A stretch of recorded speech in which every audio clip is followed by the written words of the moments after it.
తాజా అంశాన్ని చూస్తున్నాం. ఎన్టీఆర్ జిల్లా బోదవాడ అల్ట్రాటెక్ సిమెంట్ కర్మాగారంలో ప్రమాదం జరిగింది.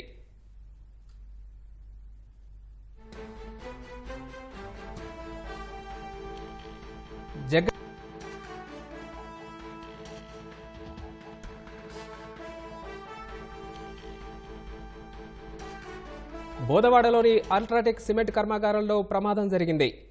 సిమెంట్ ఫ్యాక్టరీలో బాయిలర్ పేలి 20 మంది కార్మికులకు గాయాలయ్యాయి. క్షతగాత్రులను బీహార్, యూపీ, మధ్యప్రదేశ్ వాసులుగా గుర్తించారు. క్షతగాత్రులను జగ్గయ్యపేట, విజయవాడ ఆసుపత్రిలో చేర్పించారు.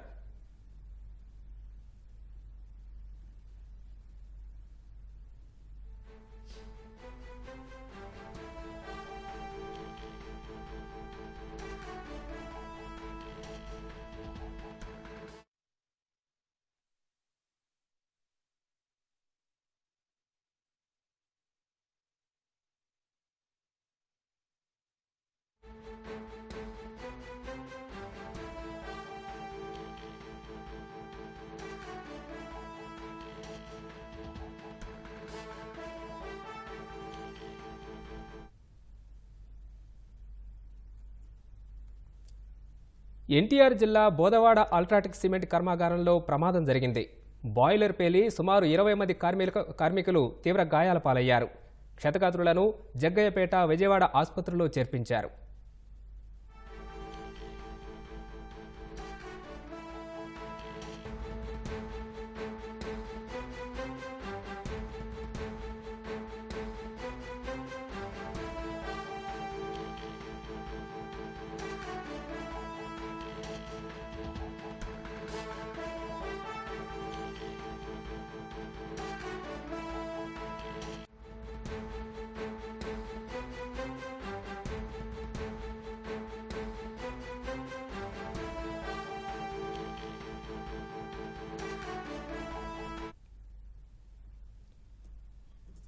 ఎన్టీఆర్ జిల్లా బోదవాడ అల్ట్రాటెక్ సిమెంట్ కర్మాగారంలో ప్రమాదం జరిగింది.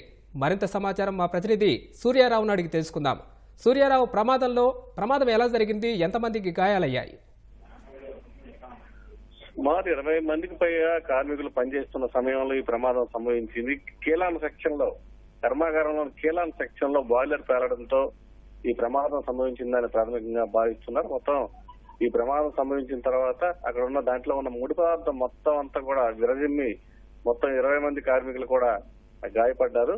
ఈ 20 మంది కార్మికుల్లో ఒక 5 పరిస్థితి అయితే విషమంగా ఉంది. ఒళ్ళంతా కాలిన గాయాలతో వీరంతా కూడా ఇబ్బందిగా ఉన్న పరిస్థితి. మరొక 15 మందికి కూడా గాయాలయ్యాయి. వీరందరినీ కూడా కొంతమందిని సమీపంలోని జగ్గయ్యపేట ప్రభుత్వ ఆసుపత్రికి తరలిస్తున్నారు. మరొక కొంతమందిని తీవ్రంగా పరిస్థితి ఉన్న వారిని విజయవాడ ప్రభుత్వ ఆసుపత్రికి తరలిస్తున్నారు. వీరంతా మార్గ మధ్యంలో పరిస్థితి ఉన్నారు. అయితే ఒక్కసారికి జరిగిన ఈ సంఘటనతో వీరంతా కూడా భయాందోళనకు గురయ్యారు. క్షతగాత్రుల బంధుమిత్రులు అందరూ కూడా ఆహాకారంతో వాళ్ళంతా కూడా కర్మాగారానికి చేరుకున్న పరిస్థితి. ఇక్కడ 20 మందిలో ఒక 10 మంది వరకు స్థానికులు ఉంటే మరో 10 మంది వరకు ఉత్తరప్రదేశ్, బీహార్, మధ్యప్రదేశ్ ప్రాంతాల ఉత్తరాది రాష్ట్రాలకు చెందిన వారు ఉన్నారు. ప్రస్తుతం అయితే అక్కడ సహాయ కార్యక్రమాలు కొనసాగుతున్నాయి. ఫ్యాక్టరీ సిబ్బంది కానీ, పోలీసులు కానీ, చిలకల పోలీసులు కానీ వచ్చి ఈ సహాయ కార్యక్రమంలో పాల్గొంటున్నారు. ప్రస్తుతం అయితే పరిస్థితి అయితే కాస్త అక్కడ ఉద్విగ్నంగా ఉంది. మొత్తం మీద అయితే ఈ సహాయ కార్యక్రమాలు అయితే ప్రస్తుతం కొనసాగుతున్నాయి. ధన్యవాదాలు సూర్యారావు.